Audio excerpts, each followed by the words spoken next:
উমরের কিছু fan follower, আমরা ঠাকুরগাঁও আসছিলাম, ফান্ড কালেক্ট করতেছি, মানবিক কাজ করতেছি, বাট তারা আমাদের এখানে ডিস্টার্ব করছে, ইনক্রেট করছে। আমরা 22,000 টাকা তুলতে পারছি, এখানে হয়তো লাখখানিক টাকা বা আর 100 টাকা হলেও বেশি তোলা যেত। একটু বেশি উত্তর। এন্ড উমর এটার মধ্যে জড়িত, হয়তো ঠাকুরগাঁও আসছে, পোস্ট দেখছে, তার কিছু ফ্যান ফলোয়ারকে বলছে যে বিলাল ভাই যাচ্ছে অথবা যাবে, ডিস্টার্ব করো যাতে কাজ না করতে পারে।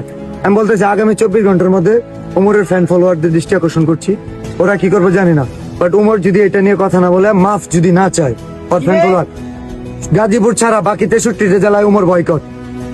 এন্ড এর পরবর্তীতে উমরের সাথে যদি কিছু হয়, চর্চ অফ বিলাল দায়ী না, কারণ চর্চ অফ বিলাল মানবিক কাজ করব, তার ফ্যান ফলোয়ার যদি এইসব কাজে বাধা দেয়, উমরের জন্য বাকি 63টা জেলা আমি বন্ধ করে দিতে পারবো। অবশ্যই, এটা লাস্ট ওয়ার্নিং উমর, এটা তোমার জন্য লাস্ট ওয়ার্নিং।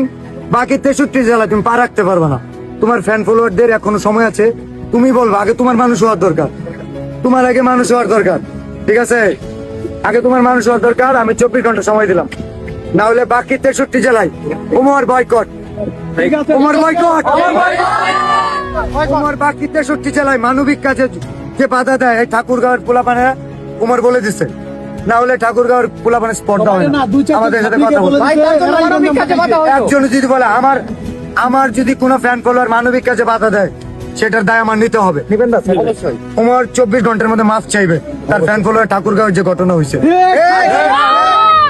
না, আর যদি না হয় গাজীপুর তার এলাকায়, এটা ছাড়া বাকি 63 জেলায় উমরকে ওপেন চ্যালেঞ্জ, আমি বয়কট। কারণ উমর প্রবেশ করতে পারবে না বাংলাদেশের কোন জেলায়।